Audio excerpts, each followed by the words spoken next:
Ahmed, how are you? Hi, I'm good. Thank you. Thank That's you for great. considering the invitations for the events. Can you see my screen? Yes, I can see your screen, and thank you so much for being here. We are really honored to have Mm. you here.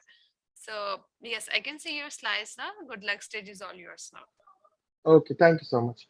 So, we'll be talking about today is that building a cyber resilience culture, and definitely it's a forecast for IT, how to improve cybersecurity. Let's begin.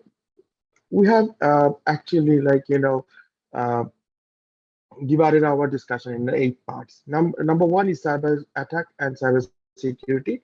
Then we're talking about like cyber attack trend analysis, that how the cyber attack trend is going and where it is going, and then how to protect ourselves from this sort of attacks.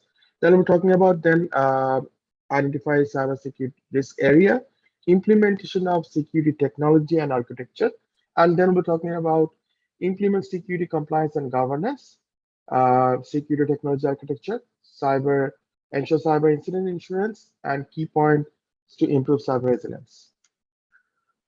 Let's see what is a cyber attack and cyber security. We've been hearing all these things from last more than a decade. Actually, the basics are like it's definitely launched by cyber criminals, and also use one or more computer and interconnected systems, and also that towards a computer or network as well, and or it can be attacked by an individual and an organization in cyberspace.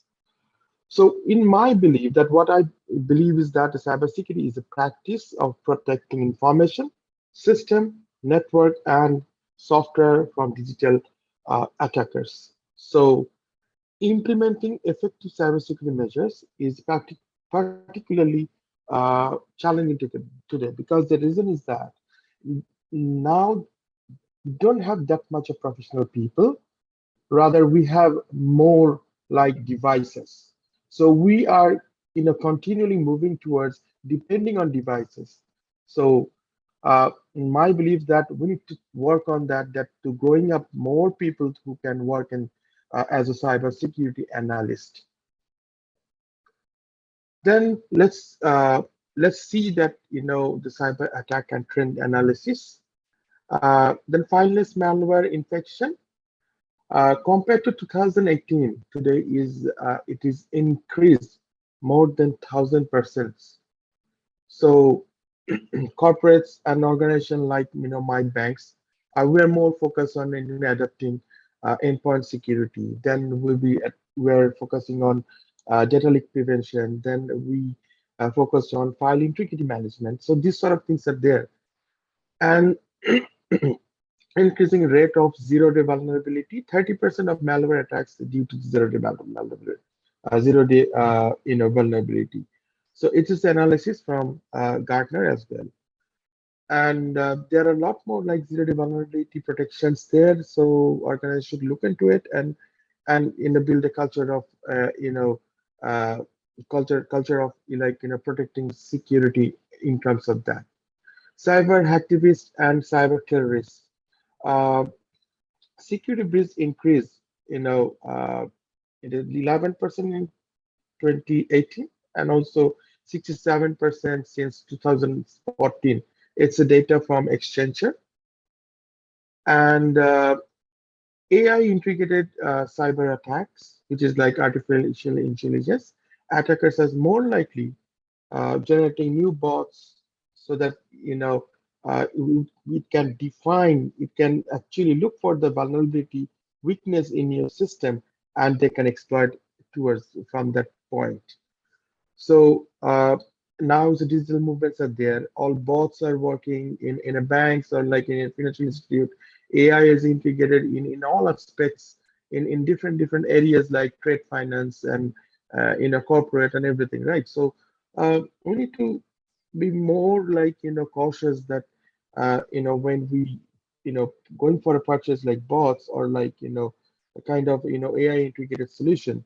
So we need to more focus on like look into that solution that how these bots would be running, whether this will be creating any system loophole, or maybe sometimes multiple bots can create like collisions to each other, and it can take it can create different type of problems in the system.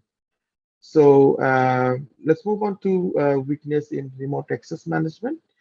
Actually, the total thought process of like working from home, it's been changed from like 2019, I believe. Most of the corporates don't even think that it's possible to run a like large organization from working from home. So it was totally unprepared for due to pandemic in 2019 and 20. Now we are much more habituated with that. So this is one of the area that cybersecurity activists can create a loopholes in your remote access management. And targeted ransomware, effective financial organization, mid-range organization where anti-malware protection is weak. As I mentioned that in my banks that we're using that endpoint protection, and also file integrity management, DLPs, and everything. So these sort of solutions can help you to protect from targeted ransomware. Okay, let's in my opinion, to identify cyber risk areas. What are the risk areas can be nowadays? That can management can look into it. So then, cybersecurity versus easier application design. Sometimes what we feel that our developers and also the analysts, they always try to find out the easiest way, the quickest ways to develop some security modules and stuff. Sometimes this design might create complications for end user as well. So this is one of the major area that it's created loophole in the system from designing point of view. Then data protection versus accelerating financial inclusion. How to ensure customer data protection while not harming digital financial regulation. We need to find out the answer for this question, because everybody's talking about IPs, everybody's talking about digital movements. Then we're talking about like peopleless account registration and everything, right? So now it is for the organization to think about, or management to think about, that how your customer data will be protected and customer privacy will be protected. Attacks on web applications, it is increasing day by day. It is increasing day by day like anything. Continuous IS norms should be strictly followed to to reduce the attacks from web applications. When I say norms means like timely manners, like you do vulnerability assessment, then you do the penetration testing, and regular sort of jobs should be performed all the time, so that it can be reduced. Insecure third party vendor. See, a lot of vendors are there. They're the single man show. You cannot even understand that the particular company is running by one single person. And if they get a job, they will hire person from other companies, and they purchase from higher companies, and hire resources from other companies, and they do a job. But actually you need to do the investigation for that type of vendor, or you need to have a like proper evaluation matrix, so that you can actually actually get the right partner for your organization. Then we talk about like insecure API. Like in our bank, it's a large bank, and we have a middleware, and multiple systems talking to each other through APIs. Sometimes what happened that external APIs, we need to get connected, and we talk with another micro uh, mobile financial systems. And sometimes what happens is that always suppliers, they download some APIs codes, and they give you that codes, but you don't even know that this API uh, the codes is like, how robust is that, how secure is that. So you need to engage your security team to build a culture that, to investigate the total API codes, and whether is there any harmful codes are there or not. You need to always look into and engage your information security team to do that.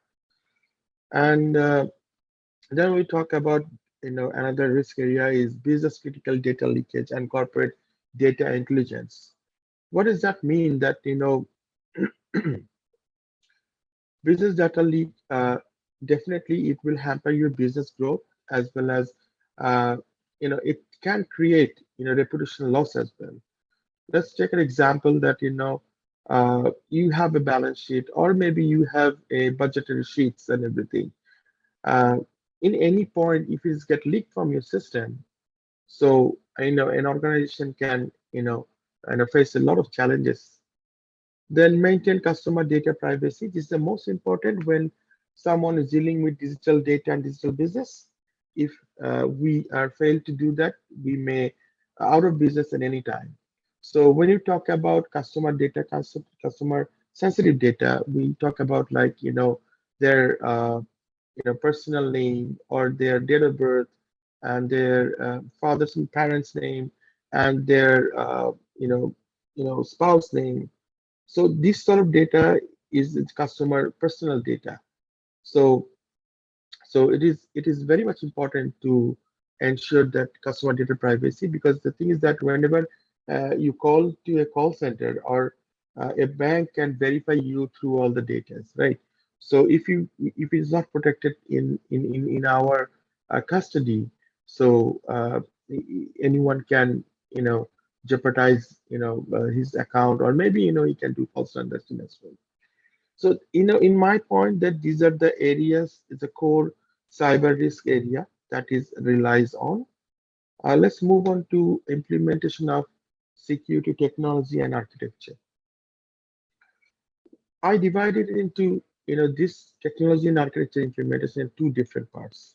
One is detective methods and one is preventive methods. Let's discuss the detective methods. Detective methods always, like, kind of like monitoring things and response to cyber threat analysis, establish security operations center, where, like, uh, all threats can be identified, and it can be monitored there as well, and we get protected from the, attackers as well. Established log management and central view security information and event management, which we call SIM, one of the core part of SOC. And implement cyber threat analysis framework, like we talk about Octave, SOAR, then MITRE attack, and cyber kill chain. This sort of, like, framework, you can adapt it. Basically, it totally depends on how your information security team and governance team is working to adapt what type of framework. So if we can define any, we can, define a framework according to uh, most practiced, uh, most practiced, framework. Then regularize automatic security assessment and automatic real-time vulnerability mitigation. This can be adopted as a detected method.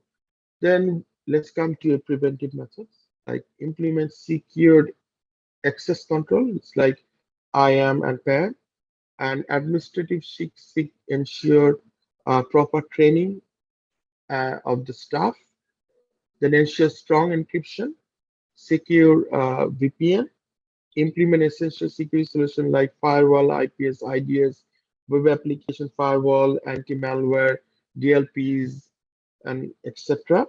And develop process policy and standard.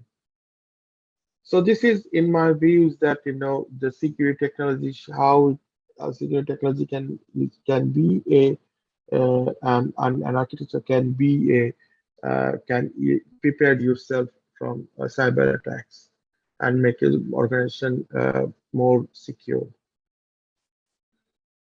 Implement security compliance and governance. 66% of companies see compliance mandates driving spending. So still there are you know there are gaps because only 66%, and there are rest 34%. There might be a large financial organization is relying out there in your country. They're not spending uh, you know for compliance. So we need to focus on that.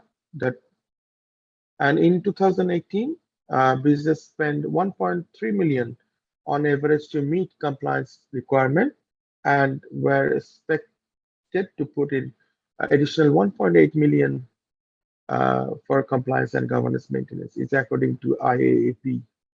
And industry best practice compliance on ISO 27001 series, PCI DSS, HIPAA, GDRP, and etc.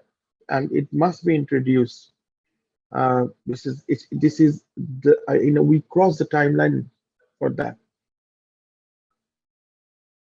Ensure cyber incident insurance. The average ransomware payment rise like 33% in 2020 over 2019 to like you know uh, 100,000. I mean more than 100,000 US dollar. It's a fintech news, and the average cost of ransomware attacks on business in 1,300,000. It's a self at last, and 17,000 is lost every minute due to phishing attack. Is CSO online, and and cyber insurance concept should be introduced because of this data. This data is not looking good at all. So, what are the key points to improve the cyber resilience? Like, number one is awareness, number two is awareness, and number three also is awareness. So, keep on awareing people that from uh, for to have a cyber resilience culture, and securing data in all aspects. Monitor third-party risk as a moving digital. Uh, then control cyber security data, simulate and practice, create new lines of expert defense, like creating more people for cybersecurity analysts or experts. Continuous test your defense internally and externally by doing internal VAPT and external VAPT, and on top of that external and internal uh, your audits and stuff and review, and strengthen an authentication, implement better password and multi-factor authentication, apply a hardening benchmark, like establish secure baseline for cyber hygiene, and shift to real time, detect attack immediately. So these are the key points to improve cyber resilience. Let's talk about what is the positive change in Bangladesh is happening in banking sector. Bangladesh Bank has given a mandate from directed by Ministry on to implement PCI DSS and ISO 27000. For all banks, it is mandatory to do that. And almost all top liners banks in the progress of implementing SOC in guidance of Bangladesh Bank, which is a regulatory bank. And considering increase of cybercrime in the age of digital banking, we have associations called like Associations of Bankers Bangladesh. They have arranged a cybersecurity summit by involving top management of all banks. So this is the positive, changes in Bangladesh happening in banking sector. So this is my short presentation. Thank you so much. If you have any questions, we can take it up.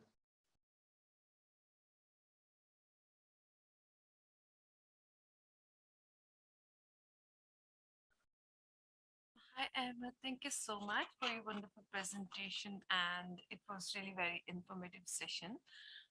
We have enjoyed listening to your thoughts, and I'll ask the audience that if they're having any question, they can ask Ahmed in the chat or in the QA session. So, as now we are at the end of this conference, so this has been a wonderful event. I have enjoyed listening to the talks from our valued keynote speakers, and it is a privilege and honor to be entrusted with such an undertaking at a gathering of such eminent people from different parts of the world. So thank you so much to our esteemed presenters for their valuable point of view. Now we have reached to the end of this conference. On behalf of Platinum Global Solutions, I would like to thank all the stakeholders, including speakers, sponsors, and delegates, without whom this conference would not have been possible. So we will be back tomorrow at the same time with our second day. So now let's catch up by tomorrow at 10 a.m. And we will be giving you some time so that if someone is having any question from our speakers, they can ask in the chat or in the QA session. Thank you.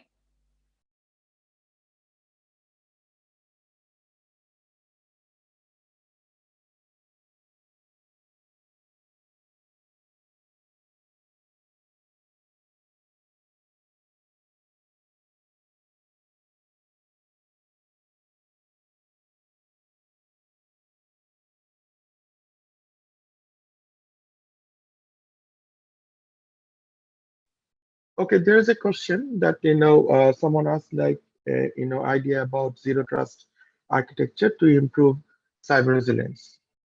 See, zero trust architecture that we have mentioned, that I just have mentioned, that architecture, how the architecture it can be.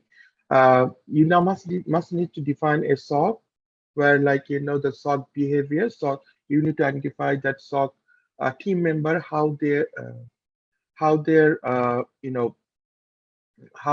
just a second, can you, okay, how their norms should be when they can take up the call or not, whether they use the registered phone or not, in during, like event issue or any incident time, how they will be how they will be interacting with external people, how they will be interact with the internal people. And also, you need to have a core components like SOC. You need to define a framework, like for threat analysis. And they need to have your SOAR system to be running. They need to have DAM systems running, and identity access management and everything.